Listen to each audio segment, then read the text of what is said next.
Santa Cunegunda, emperatriz y virgen, 3 de marzo. Santa Cunegunda, hija de los condes Sigfredo y Eduvigis de Luxemburgo, nació a fines del siglo X y fue educada desde muy niña en el santo temor de Dios, a quien consagró su alma, su cuerpo y su virginidad. Acababa de ser elegido emperador de Alemania San Enrique, duque de Baviera, el cual fue coronado en Maguncia el 7 de junio del año 1002. Luego pensó en tomar esposa, no porque ello fuera de su agrado, pues había hecho voto de continencia, sino para evitar disturbios en la nación, que amenazaba sublevarse si el emperador no se casaba. Estando en tales aprietos, Enrique respondió a los delegados: «No quiero contrarrestar más tiempo vuestra voluntad y deseo, pero en modo alguno me desposaré con mujer que no sea digna, por sus prendas naturales y morales, de compartir conmigo el trono. A vosotros mismos os dejo el cuidado de escogerla con esa condición». Los delegados pusieron los ojos en Cunegunda, princesa de muy alta sangre y piadosísima, y la propusieron a su señor como la única esposa digna de él. En esto vinieron a morir los padres de Cunegunda, y así el negocio de su casamiento hubo de tratarse con sus tutores. Llenóse de pena el corazón de la casta joven con la noticia de su boda, mas sus deudos, ufanos con una unión que tanto lustre daría a su familia, combatieron cuanto pudieron los escrúpulos de Cunegunda y multiplicaron las instancias y las súplicas para que aceptara. Ella resistió con empeño, rogando al Señor le diera a conocer su voluntad, y, a poco, tuvo presentimiento de haber sido oídas sus súplicas, entendiendo le sería otorgada gracia para permanecer fiel a Jesucristo aún dentro del matrimonio. Aceptó, pues, y la boda con el emperador se celebró en medio de ferventísimas aclamaciones. Los hombres se regocijaban, puesta la mira en humanos fines, pero los ángeles, testigos de la virginal unión, entonaron en los cielos cánticos de santa alegría. Cuando los obispos hubieron dado la bendición a los nobles desposados, y éstos se hallaron solos, díjole Enrique a Cunegunda: «Queridísima esposa, no quiero que ignores que he jurado al Señor consagrarle mi alma y cuerpo, guardando por su amor continencia perfecta». Al oír tales palabras, el rostro de la joven desposada se inundó de celestial alegría. «Señor y Rey mío», exclamó, «más suaves que el aroma de la miel son para mi corazón estas palabras. Yo también tengo hecho voto de perpetua castidad, y antes renunciaría a las coronas de la tierra que consentir en quebrantarlo». Tomando entonces Enrique la mano derecha de Cunegunda, le dijo: «Ahora sí que en verdad puedo llamaros amiga mía y esposa mía inmaculada. El Señor está con nosotros, pues Él ha inspirado a nuestros corazones la misma voluntad y los mismos deseos. Jurémosle permanecer fieles a su amor. Por lo que a mí toca, por la fe de Jesucristo, a quien pongo aquí como testigo, te prometo honrarte como a la más gloriosa de las esposas, amarte en cuerpo y alma como a mí mismo y preferirte a todos sobre la tierra». La terrible prueba de las candentes rejas de arado. Vivían estos dos santos casados con gran pureza y conformidad, cuando la calumnia vino a sembrar discordia donde había tanta unión. Cobardes cortesanos, aprovechando una expedición militar mandada por el emperador, acusaron a Cunegunda de no guardarle la fe que le había prometido. Pronto cundió la falsa sospecha entre la gente, siendo causa de que todos, a una, trataran de hipócrita a la santa emperatriz. Luego llegó a oídos de Enrique noticia de lo que pasaba, y si bien al principio no dio fe a las falsas sospechas, al cabo, viendo que eran tantos los que se lo aseguraban, juzgó que aquellos testimonios debían tener algún fundamento. Determinó, pues, romper todo trato con ella, hasta tanto que un concilio de los obispos de Alemania dictaminase sobre el asunto. La emperatriz, por su parte, estaba al tanto de las odiosas calumnias que contra ella se propalaban. Hízose un día encontradiza con su esposo, y al llegarse a él serena y confiada para hablarle, Enrique desdeñó su saludo y ni aun quiso mirarla. «Muy apenado, señor», dijo ella sollozando, ¿Por qué no queréis hablarme y apartáis de mí vuestro rostro? A mí no me toca decíroslo, repuso el emperador con voz severa y bajando la cabeza. Interrogad a vuestra propia conciencia, y ella os dará cumplida respuesta. Mi conciencia está sin mancilla, replicó Cunegunda. El Señor que todo lo ve es testigo de ello. No cometí ningún delito de los que se me acusa. Oh Rey, Señor mío, mostrad en este asunto, os lo suplico, heroísmo semejante al que mostrasteis en los combates, y tened paciencia. Ahora parece que yo he menospreciado la honra del reino, pero con la gracia de Dios la restableceré en breve si consentís poner en práctica los medios que yo os sugiera. Apaciguóse un tanto el ánimo del monarca oyendo esas palabras, y Cunegunda prosiguió de esta manera. Juntad, Señor, a todos los príncipes, obispos y cortesanos en esta real ciudad de Bamberg, y examines este asunto en su presencia conforme a las normas jurídicas. Luego la asamblea decidirá. Por mi parte, tengo firme esperanza de que la divina misericordia nos sacará de este abismo de vergüenza y de falsas sospechas. Tras madura reflexión, aceptó el rey la propuesta y juntó la asamblea, que presidió él en persona. Mas llegada la hora de dar fallo definitivo, tanto los príncipes como los cortesanos prorrumpieron en amargo llanto, no pudiendo determinarse a condenar a quien hasta entonces les había admirado tanto con el ejemplo de todas las virtudes. Advirtiólo Cunegunda, y armándose de varonil valor y levantándose en medio del mayor silencio de la asamblea, protestó ser inocente y haber guardado inviolada la fe prometida a su esposo. Con angelical mansedumbre, propúsoles luego ella misma la prueba a que se sujetaría para justificar su inocencia. Traigan 12 rejas de arado candentes, y sobre ellas caminaré con los pies descalzos.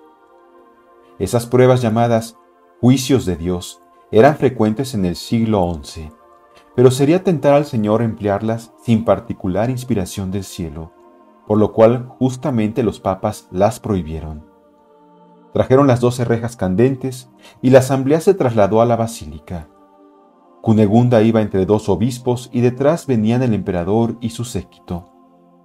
Conmovióse sobremanera Enrique al ver en el suelo las rejas que, hechas ascuas, chisporroteaban.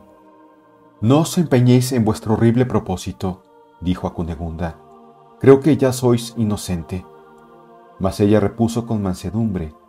Cuanto más dolorosa sea la prueba, tanto más logrará convenceros de mi inocencia.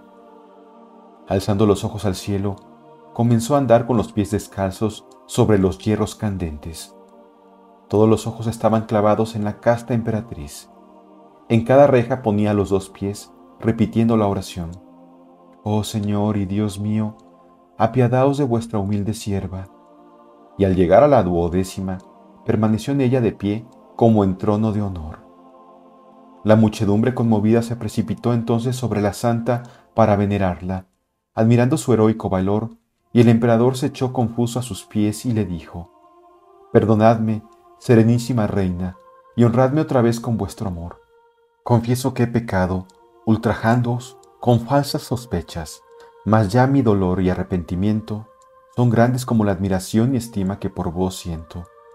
Quede mi lengua pegada a mis labios, si hasta el postrero de mis días no procuro reparar mi culpa.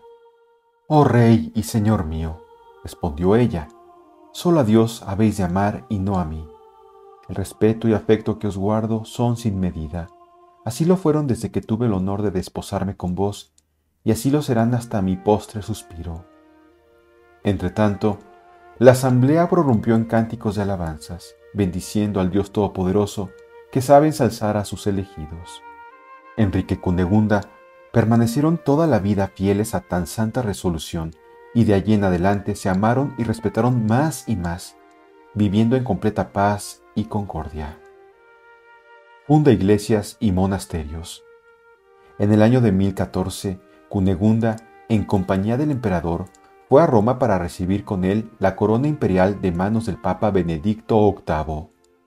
Ambos santos esposos, animados de igual celo y devoción, diéronse a extender el culto del Señor y edificar muchas iglesias y monasterios, donde Él fuese adorado y servido.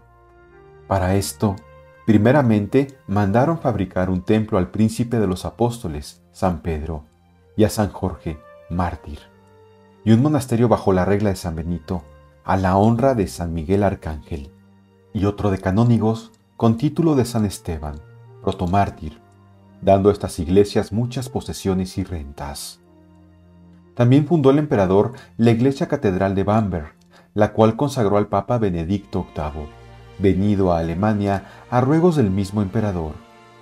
Y para que las mujeres que deseaban servir a Dios en toda perfección también tuviesen lugar cómodo para poderlo hacer, la Santa Emperatriz levantó un monasterio de monjas de San Benito, en honra de nuestro Salvador Jesucristo y de su cruz, y lo enriqueció y adornó con imperial magnificencia, poniendo en el altar mayor una imagen riquísima de oro y piedras preciosas, y dando para el servicio de la iglesia cálices, jarros y fuentes de oro y de plata y ornamentos riquísimos, y todo lo demás necesario para el culto divino, con tanta abundancia y magnificencia que bien mostraban la devoción de quien lo daba. Y no se contentaron estos santos emperadores con fundar los templos y monasterios que hemos dicho, y proveerlos de heredades, rentas y ornamentos, sino que también repararon las iglesias caídas y renovaron las antiguas, de manera que apenas había iglesia que no recibiese de su mano algún don. Modelo de viudas y de monjas. Llegó para el santo emperador la hora de ir a recibir el galardón de sus virtudes y santas obras. Estando Cunegunda ocupada en fundar el monasterio de Santa Cruz, Enrique enfermó de grave dolencia y a punto ya de expirar junto a los deudos de la emperatriz. En presencia de ellos y de cuantos rodeaban su lecho, tomando en sus manos la derecha de Cunegunda, díjoles: «A mi guarda encomendasteis esta Virgen de Jesucristo, y Virgen la torno a este divino Señor y a vosotros». Muy triste quedó la santa por una parte, por haber perdido tan buena y dulce compañía, y por otra muy consolada por ver que el emperador, su marido y espiritual hermano, libre ya de los cuidados de esta vida y de las tormentas del imperio que gobernaba, había llegado a puerto tranquilo de eterna bienandanza, y no menos por verse libre y desatada de los lazos y ataduras con que le parecía estar aprisionada y detenida para no poderse dar totalmente, como deseaba, al Señor. Cunegunda, después que cumplió con el alma del emperador, haciendo grandes limosnas por ella, mandó decir muchas misas por todas partes, y encomendándola a las oraciones de los siervos y siervas de Dios, determinó dar libelo de repudio al mundo, y hollar su propia grandeza y majestad, tomando el hábito de religiosa en aquel monasterio de monjas que había edificado. Para esto hizo llamar a algunos obispos y rogarles que viniesen a consagrar la iglesia de aquel monasterio, y, habiendo ellos venido, asistió la santa emperatriz a la misa que se celebraba con grande acompañamiento. Vestida conforme a su imperial majestad, ofreció una cruz con reliquia del madero santo de nuestra redención, y, acabado el evangelio de la misa, se desnudó de sus ropas imperiales, y se vistió de otras humildes que ella misma había hecho con sus manos. Con la bendición del sacerdote, tomó el hábito de religiosa y se hizo cortar el cabello, que después se guardó por reliquia.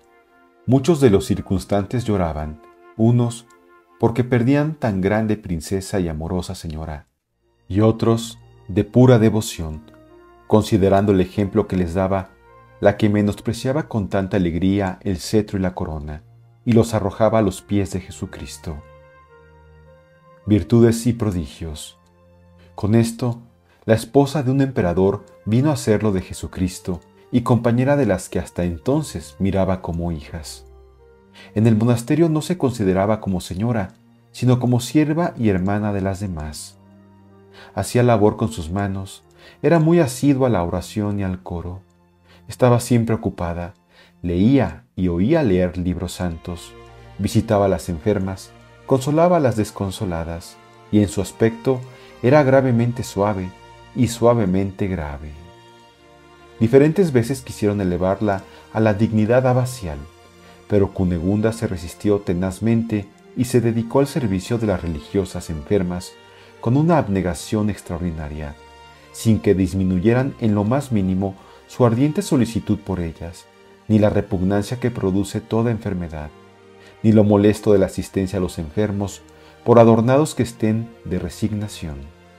Y era de ver cómo toda una poderosa emperatriz, acostumbrada desde su nacimiento a recibir los homenajes de los más grandes y poderosos señores, asistía a aquellas pobres religiosas, haciendo sus camas, limpiándolas, curando sus llagas, preparando sus alimentos y haciendo, en una palabra, todos los menesteres de la más humilde enfermera. Y todo ello con angelical dulzura, con verdadero amor de madre, privándose del corto descanso que la comunidad se tomaba durante la noche, pues Cunegunda, al solicitar y obtener que corriera a su cargo la enfermería del convento, no se creyó por eso dispensada de las obligaciones que la regla monástica imponía a las demás religiosas. Antes, al contrario, era la más fiel observante de todas ellas y aún se excedía en su cumplimiento, sobre todo en los ejercicios de oración y de penitencia. Dióse de tal manera al menosprecio de sí misma, al estudio de la perfección y al amor y servicio del Señor, que fue espejo de religión, dechado de santidad y un vivo retrato del cielo. Dios nuestro Señor la ilustró con algunos milagros. Una noche en que, a causa del cansancio, se hallaba recostada en su camilla y cubierta de cilicio, una monja, entretenida en piadosas lecturas, la estaba velando junto a su lecho.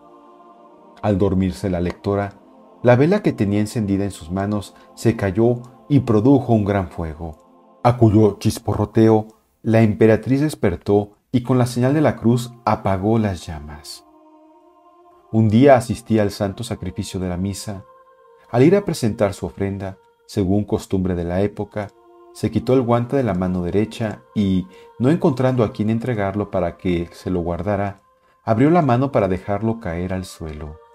Pero, oh prodigio, en aquel mismo instante penetró en la iglesia un rayo de sol y en él quedó suspendido el guante hasta que volvió a tomarlo Cunegunda al regresar de hacer su ofrenda.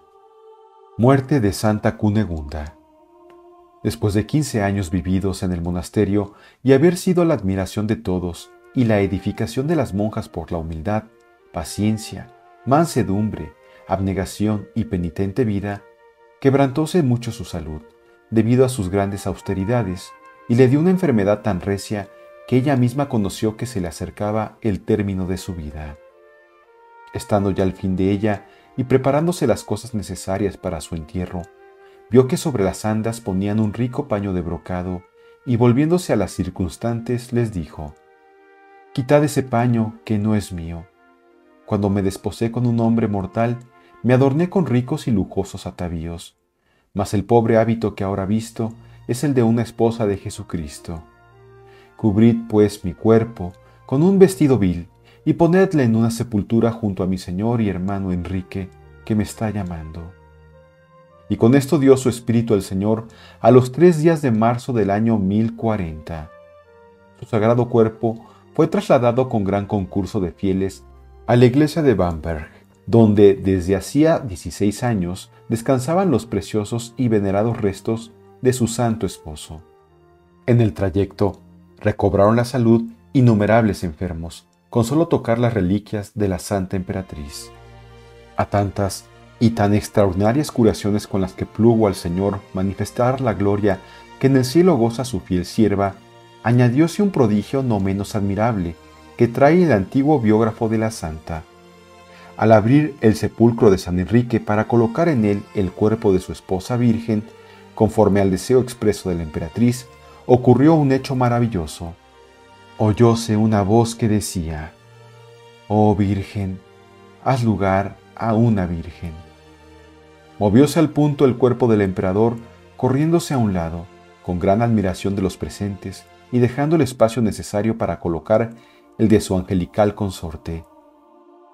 Cultos y milagros. Santa Cunegunda fue canonizada el día 3 de abril del año 1200 por el Papa Inocencio III, y su principal festividad se celebra el día 3 de marzo. La mayor parte de sus reliquias se hallan en Bamberg. También hay algunas en Viena, Colonia y Lisboa, y en el monasterio de Aubeck, en Baviera. Los innumerables milagros que obró en vida y después de muerta hicieron su devoción popularísima en Alemania. 3 muertos resucitaron merced a su intercesión. Uno de ellos volvió a la vida de esta manera. Cayó un niño de 3 años a un estanque donde murió. Allí permaneció todo el día sepultado bajo unos haces de lino que se remojaban en las aguas. Al caer de la tarde, vieron el cadáver unas mujeres que por allí pasaban.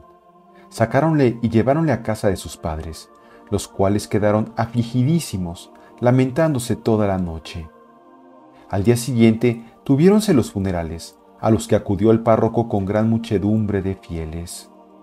Tema de todas las conversaciones eran por entonces las maravillas y prodigios obrados por la santa emperatriz Cunegunda, y así todos, a una voz, comenzaron a invocar a su celestial protectora. Al punto movió el niño los dedos de las manos y, al cabo de una hora, ante la muchedumbre atónita, se levantó lleno de vida. Este prodigio, añade el biógrafo, me lo refirió el mismo sacerdote que presidía los funerales, y ya antes, cuando el niño resucitado estaba todavía entre la muchedumbre, vinieron a contármelo algunos soldados, jurando que decían verdad.